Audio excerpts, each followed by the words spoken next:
एक STM officer अपनी सहेली की शादी में जा रही थी।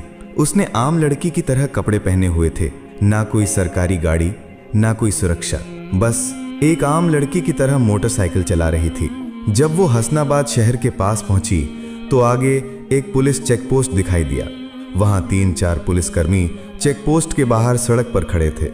उनके बीच में इंस्पेक्टर प्रोसेनजीत अपनी वर्दी में खड़ा था। उसने हाथ में लाठी उठाकर लड़की को रुकने का इशारा किया। लड़की ने मोटरसाइकिल सड़क से किनारे लगाई और खड़ी हो गई। इंस्पेक्टर ने सख्त आवाज में पूछा, कहाँ जा रही हो? लड़की ने बहुत शांत स्वर में जवाब दिया, एक सहेली की शादी है, वहीं जा रही हूँ। इंस्पेक्टर प्रोसेनजीत ने उसे सिर से पांव तक देखा। वो 28 साल की एक खूबसूरत महिला थी। नाम था बरनाली सिंह। फिर वो हंसते हुए बोला, अच्छा, सहेली की शादी में खाना खाने जा रही हो? लेकिन हेलमेट क्या तुम्हारे बाप ने पहनना है? क्यों नहीं पहना? और ये बाइक भी बहुत तेज चला रही थी। चलो अब चालान कटेगा। ऐसा कहते हुए उसने चालान की पर्ची निकालनी शुरू कर दी। बरनाली समझ चुकी थी कि उसकी नीयत ठीक नहीं है और ये सब एक बहाना है। उसने कहा, सर, मैंने कोई कानून नहीं तोड़ा है। ओ मैडम, हमें कानून मत सिखाओ, प्रोसेनजीत झल्ला कर बोला। उसने पास खड़े एक कांस्टेबल की तरफ देखा, फिर बरनाली की ओर मुड़कर कहा, इसे सबक सिखाना होगा। अचानक इंस्पेक्टर ने जोर से एक थप्पड़ मारा बरनाली के गाल पर। बहुत सवाल कर रही है, जब पुलिस कुछ कहे तो चुपचाप मान लेना चाहिए। बरनाली का सिर एक पल के लिए घूम गया, लेकिन उसने खुद को संभाल लिया। उसकी आंखों में गुस्सा साफ झलक रहा था। इंस्पेक्टर हंसते हुए बोला, अब भी इसकी आंखों में घमंड है। ऐसे कितनों को ठीक कर चुका हूँ, इसे अच्छी तरह से सबक सिखाना होगा। एक कांस्टेबल आगे आया और बोला, सर, इसे थाने ले चलते हैं, वहीं इसका इलाज होगा, तब समझेगी कि पुलिस से कैसे बात की जाती है। फिर एक और कांस्टेबल ने बरनाली का हाथ पकड़कर खींचते हुए कहा, चलो गाड़ी में बैठो। बरनाली ने झटके से अपना हाथ छुड़ाया और गुस्से में बोली, हाथ लगाने की कोशिश मत करना, वरना अंजाम अच्छा नहीं होगा। इंस्पेक्टर और भड़क गया। उसने एक और कांस्टेबल से कहा, देखो इसका घमंड। कांस्टेबल आगे बढ़ा, बरनाली का बाल पकड़कर उसे खींचने लगा। बरनाली दर्द से कराह उठी, फिर भी उसने अब तक अपनी असली पहचान नहीं बताई थी। वो देखना चाहती थी कि ये लोग कितनी नीचता तक जा सकते हैं। इसी बीच एक पुलिसकर्मी ने गुस्से में उसकी बाइक पर लाठी मार दी और ऊंची आवाज में बोला, बड़ी आई साधु बनने वाली, अब तुझे खिलौना बना के खेलेंगे। बरनाली सिंह अब अच्छे से समझ चुकी थी कि उसके साथ क्या होने वाला है और ये लोग कितना नीचे गिर सकते हैं। इंस्पेक्टर की आंखों में गुस्सा भरा था।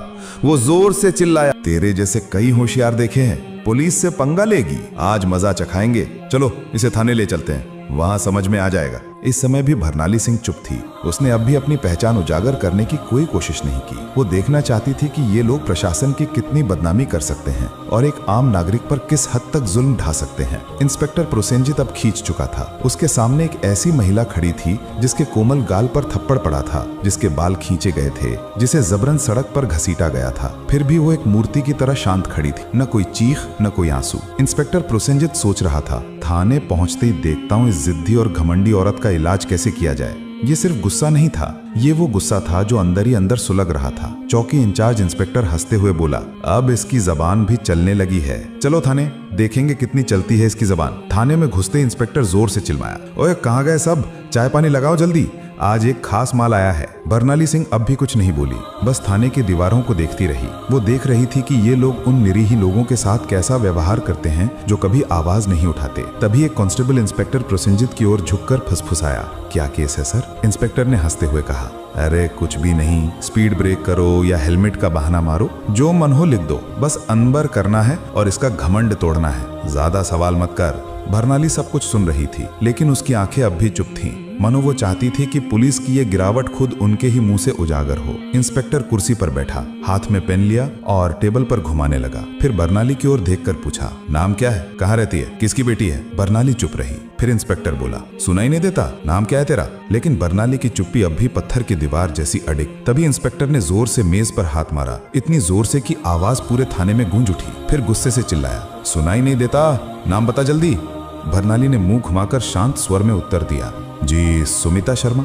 इंस्पेक्टर उसके चेहरे की ओर देखकर हंसते हुए बोला, हो बड़ी चालाक लड़की है तू, झूठ बोलने में तुझे खासा तजुर्बा है, लेकिन याद रख ज्यादा होशियारी महंगी पड़ती है। एक भी गलती की तो पछताने का मौका तक नहीं मिलेगा। फिर बरनाली सिंह को जबरदस्ती उस सड़ी हुई हवालात में डाल दिया गया जहां पहले से 2 कैदी मौजूद थे। उनमें से एक कैदी ने बरनाली की ओर देखते हुए पूछा, बहन तूने क्या गुनाह किया है? बरनाली ने हल्की सी मुस्कान दी लेकिन कुछ नहीं बोली। अब वो बस देख रही थी ये पूरा सिस्टम कितना सड़ चुका है। अगर एक एसडीओ को बिना वजह अंदर किया जा सकता है तो आम आदमी की हालत तो सोच पाना भी मुश्किल है। अब वो उस कोठरी के कोने में बैठी थी, सब कुछ देख रही थी, सुन रही थी और हर एक हरकत को समझ रही थी। उधर इंस्पेक्टर प्रोसेनजीत एक झूठी रिपोर्ट बना रहा था। उसने आदेश दिया, इसके ऊपर चोरी और ब्लैकमेलिंग का केस ठोक दो, और फाइल पर हाथ मारते हुए बोला, चलो जल्दी। एक कांस्टेबल ने हिचकते हुए पूछा, लेकिन सर बिना सबूत? प्रोसेनजीत हंसते हुए बोला, इस थाने में सबूत लाए नहीं जाते, बनाए जाते हैं। कुछ देर बाद एक कांस्टेबल कोठरी में आया और बरनाली के कंधे पर जोर से हाथ मारा। तभी इंस्पेक्टर प्रोसेनजीत ने भी हाथ उठाया ही था कि तभी दरवाजे पर एक भारी कड़क आवाज गूंजी, रुको। सभी लोग घूमकर दरवाजे की ओर देखने लगे। वहां सीनियर इंस्पेक्टर संजय वर्मा खड़ा था। उसकी छवि बाकी अफसरों से कुछ बेहतर मानी जाती थी। वो अंदर झांका और महिला की हालत देखकर उसके माथे पर बल पड़ गया। उसने सख्त स्वर में पूछा, ये सब क्या हो रहा है? प्रोसेनजीत हंसते हुए बोला, कुछ नहीं सर, एक सड़क की औरत ज्यादा अकड़ दिखा रही थी, सबक सिखा रहा हूँ। संजय ने बरनाली को ध्यान से देखा। उसका व्यवहार किसी आम महिला जैसा नहीं लग रहा था। उसने पूछा, इसका अपराध क्या है? प्रोसेनजीत थोड़ा घबरा गया और बोला, अब सर चेकिंग में बदतमीजी कर रही थी। अब संजय को शक होने लगा। उसने बरनाली से सीधे पूछा, तुम्हारा नाम क्या है? बरनाली फिर भी चुप रही। प्रोसेनजीत हंसते हुए बोला, देखिए सर, नाम भी नहीं बता रही है। अब संजय पूरी तरह सतर्क हो गया। उसने सख्त आदेश दिया, इसे अलग कोठरी में रखो, अकेले। प्रोसेनजीत चौंक गया, लेकिन सर, संजय ने कठोरता से कहा, मैं खुद इसके पास रहूंगा। उसके आदेश पर बरनाली को एक और अलग कोठरी में ले जाकर बंद किया गया। वो कोठरी पहले वाली से भी ज्यादा बदबूदार और अंधेरी थी। बरनाली ने चारों ओर नजर दौड़ाई। एक कोने में एक टूटी हुई मेज पड़ी थी और पास ही एक जंग लगी लोहे की छड़। अब वो इस सड़े गले सिस्टम का असली चेहरा और भी करीब से देख रही थी। हर एक पल उसकी आंखें ये समझ रही थीं, कानून अब सिर्फ फाइलों तक सीमित रह गया है। इसी बीच एक कांस्टेबल दौड़ते हुए आया और बोला, सर बाहर एक बड़ी गाड़ी खड़ी है। प्रोसेनजीत चौंक गया, पूछा, कौन सी गाड़ी? कांस्टेबल घबराते हुए बोला, सर सरकारी गाड़ी। प्रोसेनजीत तुरंत बाहर गया। गाड़ी के अंदर झांकते ही उसके होश उड़ गए। वो भागकर वापस आया और धीमी आवाज में बोला, सर। प्रोसेनजीत झुंझलाकर बोला, क्या हुआ? कौन आया है? कांस्टेबल कांपते हुए बोला, सर कमिश्नर साहब आए हैं। प्रोसेनजीत का चेहरा फक पड़ गया। सीनियर इंस्पेक्टर संजय वर्मा भी सतर्क हो गया। अब मामला सीधे ऊपर तक पहुंच चुका था। कमिश्नर साहब थाने में दाखिल हुए। उनकी आंखों में गुस्सा साफ झलक रहा था। उन्होंने प्रोसेनजीत की ओर देखकर सख्त स्वर में पूछा, इंस्पेक्टर प्रोसेनजीत, ये क्या तमाशा चल रहा है यहाँ? प्रोसेनजीत घबरा गया और बोला, कुछ नहीं सर, एक छोटा सा केस है बस। कमिश्नर साहब ने टेबल से फाइल उठाई और ध्यान से पढ़ने लगे। उनके माथे पर शिकन आ गई। फिर वो कोठरी की तरफ झांके और बोले, ये कौन है? प्रोसेनजीत तुरंत बोला, सर इस महिला पर 420 और धोखाधड़ी का केस है। कमिश्नर ने सीधा सवाल किया, तुम्हारे पास सबूत है? फिर दोबारा बोले, कोई भी सबूत है तुम्हारे पास? अब प्रोसेनजीत पूरी तरह फंस चुका था। कमिश्नर साहब ने सीधे महिला की ओर देखा और पूछा, तुम्हारा नाम क्या है? और तभी पहली बार बरमाली सिंह ने हल्की सी मुस्कान दी और कहा, एसडीओ बरनाली सिंह। थाने में एकदम सन्नाटा छा गया। हर चेहरा पीला पड़ गया। प्रोसेनजीत के हाथ पांव कांपने लगे। बाकी सभी कांस्टेबल हैरान होकर एक दूसरे की ओर देखने लगे। प्रोसेनजीत के पैरों तले जमीन खिसक गई। जिस महिला को वो एक मामूली अपराधी समझ रहा था, वो थी वही अधिकारी जो पूरे जिले की प्रशासनिक व्यवस्था संभालती थी। वो कोई आम औरत नहीं थी, वो थी स्वयं एसडीओ बरनाली सिंह। जिस महिला को सड़क पर घसीटा गया था, जिसके बाल खींचे गए थे, जिसे थप्पड़ मारा गया था, जब ये सच्चाई सबके सामने आई, पूरे थाने में हड़कंप मच गया। सभी कांस्टेबल स्तब्ध हो गए।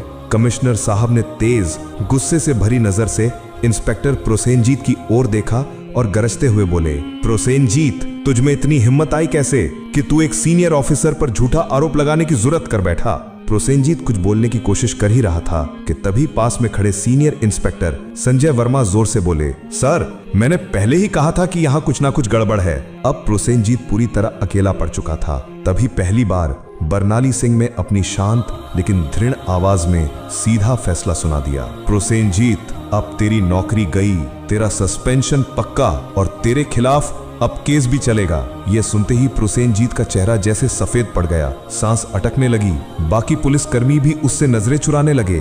संजय वर्मा ने तुरंत आदेश दिया, हवलदार साहब इसे पकड़ो और लॉकअप में डालो। लेकिन तभी प्रोसेनजीत ने अपनी जेब से एक मुड़ा हुआ कागज निकाला और मुस्कुराते हुए बोला, रुको मैडम, ये पहले देख लो, फिर जो करना हो कर लेना। उसने कागज आगे बढ़ाया। कमिश्नर और बर्नाली दोनों की नजरें एक साथ उसकी ओर गईं। प्रोसेनजीत बोला, ये लो मेरा ट्रांसफर ऑर्डर। 3 दिन पहले ही मेरा तबादला हो चुका है। अब चाहे तुम जितना भी गुस्सा करो, मुझे नौकरी से नहीं निकाल सकती। पूरे थाने में फिर एक बार सन्नाटा छा गया। बर्नाली ने वो कागज हाथ में लिया और ध्यान से पढ़ा। कमिश्नर ने संजय वर्मा की ओर तीखी नजर डालते हुए कहा, जाओ देखो ये कागज असली है या सिर्फ दिखावा। संजय ने कंप्यूटर रिकॉर्ड खंगाला और फिर सिर उठाकर बोला, सर ये असली है, लेकिन अब तक इसने नए इंस्पेक्टर को चार्ज नहीं सौंपा है। यानी अभी तक यहाँ का आधिकारिक इंस्पेक्टर यही है और सारे कुकर्म इसी के कार्यकाल में हुए हैं। अब इसे कोई नहीं बचा सकता। बर्नाली सिंह ने प्रोसेनजीत की आंखों में आंखें डालकर कहा, अब तेरा नया ठिकाना वहीं होगा जहां तू दूसरों को डाला करता था। कमिश्नर ने भी सिर हिलाकर उसकी बात पर अपनी मुहर लगा दी। जैसे ही 2 कांस्टेबल उसे पकड़ने आगे बढ़े, प्रोसेनजीत फिर से चाल चल गया और जोर से बोला, रुको मैडम, मैं अकेला नहीं हूँ। क्या आपको लगता है कि सारा दोष सिर्फ मेरा है? फिर वो थाने के बाकी पुलिस वालों की ओर इशारा करते हुए बोला, ये सब मेरे साथ थे, ऊपर तक सब शामिल हैं। इतना कहते ही कुछ पुलिसकर्मियों के चेहरों का रंग उड़ गया। सीनियर इंस्पेक्टर संजय वर्मा हालात को भांपकर एक एक करके सभी की ओर शक की नजरों से देखने लगे। बर्नाली सिंह ने शांत लेकिन दृढ़ स्वर में कमिश्नर की ओर देखते हुए कहा, अब इस पूरे थाने को साफ करना होगा, कोई नहीं बचेगा। कमिश्नर ने भी सिर हिलाते हुए कहा, जो हुक्म मैडम, अब एक एक करके सबका हिसाब लिया जाएगा।